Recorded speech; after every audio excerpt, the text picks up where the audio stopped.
Lawnmower, an NES homebrew game made by someone going by Shiru.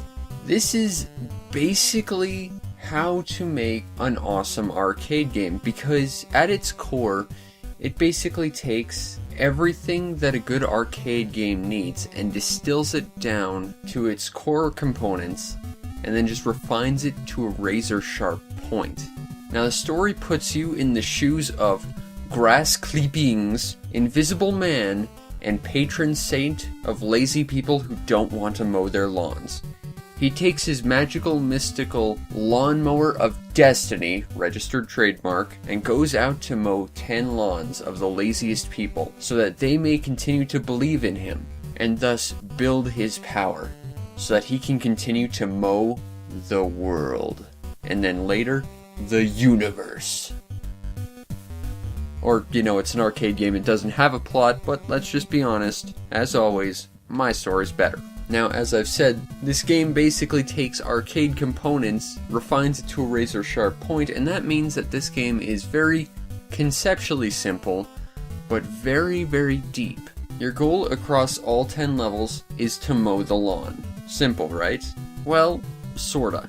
Essentially, every lawn is comprised of multiple tiles. You've got grass, which you need to mow every tile of in order to advance. Mowed lawn, which, of course, you've already mowed over and is like the starting tiles, so nothing special about them. You have flowers, which you need to avoid, because if you mow over them, that's really, really bad for your mower. And then you've got rocks, which are exceptionally bad for your mower. So, don't mow rocks. Or flowers, but mostly rocks. Now, in addition to the various tile sets this game provides, there is one major complication to your lawn mowing endeavors. And that is, your magical, mystical Lawnmower of Destiny, registered trademark, is also the single least fuel efficient lawnmower ever.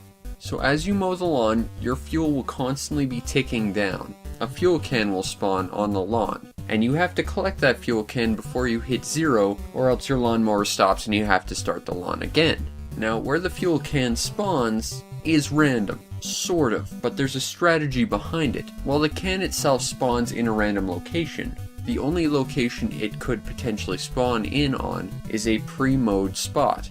Because of this, even though it is random, you sort of always know where it could be. And this actually ends up leading to a lot of strategy in terms of how you mow the lawn, especially on later levels where the lawns actually get significantly bigger. Sure, you could start mowing on the left side of the lawn, but when you're on the second half of the lawn on the right side of the lawn, in order to get that fuel can, you'll have to rush all the way to the left side, which might not be something that you can achieve before you run out of fuel. So you might want to plan out a better strategy, just in the sense that you have to sort of pre-plan where you want your fuel cans to spawn, or potentially spawn. Yes, it's still kind of random, and that's not necessarily a good thing, but it's predictable enough, and you can pre-plan it in such a way that it still works and isn't completely random. So, while there is randomness in this game, it doesn't dictate whether you win or lose. Sure, it can make things a little bit easier if, say, a fuel can spawns right next to you every single time, and sometimes that does happen, but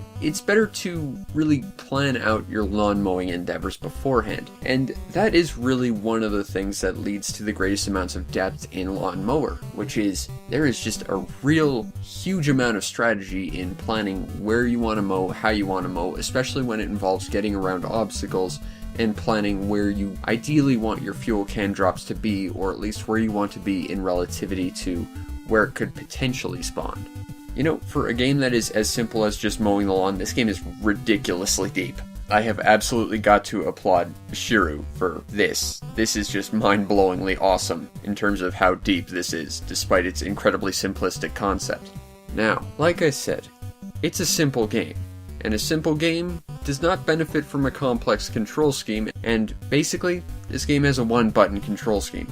You use the D-pad to move your mower, and you use the A button to speed up. Now, I know what you're thinking. Okay, I can speed up my mower, so why not just go as fast as I possibly can the entire time? Well, there's two reasons why you don't necessarily want to do this. First of all, your fuel drains a little bit faster.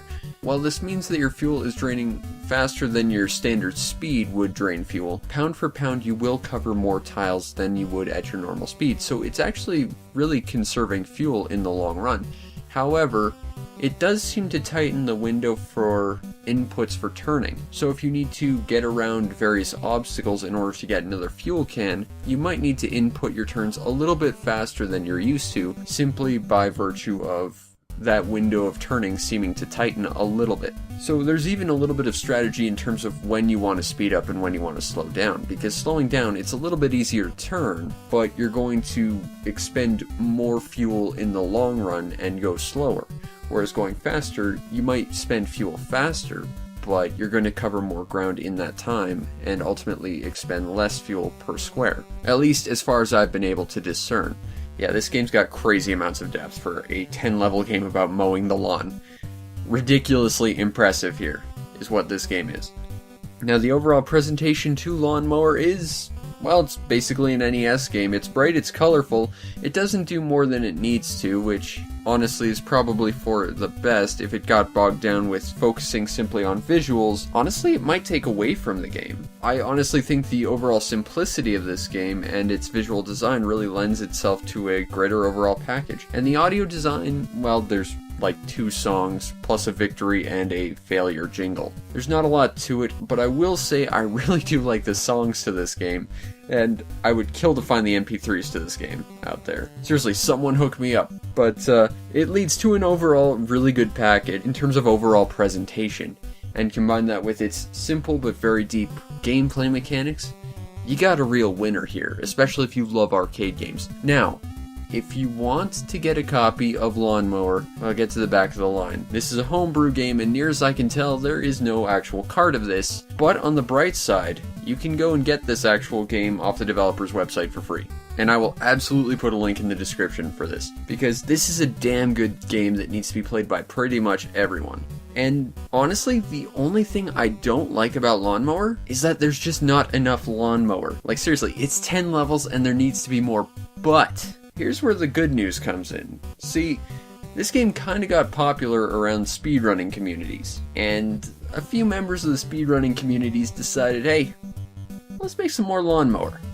And thus we got the sequel, Lawnmower 2, The Return of Lawnmower, a PC freeware game which was on my Game of the Year list for 2017, and would have been significantly higher up on my list were I actually able to record it. There was Lawnmower 3, Love Mower, a game that desperately tried to be Lawnmower 2, but I think kind of missed the mark a little bit in terms of losing perspective on what Lawnmower 2 really was, but it was still good in its own respect. And Lawnmower 4 on Game Boy. So, yeah. Even though Lawnmower is a simple 10-level game, there's still plenty of Lawnmower out there. Which I'm grateful for because, well, Lawnmower's great. And I think there needs to be absolutely more Lawnmower in the future, and I can't wait to see what else the community comes up with to make more and more Lawnmower games. And at the end of the day, this is basically an NES arcade game done expertly well, and honestly, I would say this rivals AAA titles, at least at the time, in terms of quality. This game is excellent in pretty much every respect, and I just really wish there was an actual physical cartridge of this out there. But at the end of the day, Lawnmower on the NES is a game about mowing the lawn, and you know what? It did something I never thought possible. It made me actually enjoy mowing the lawn.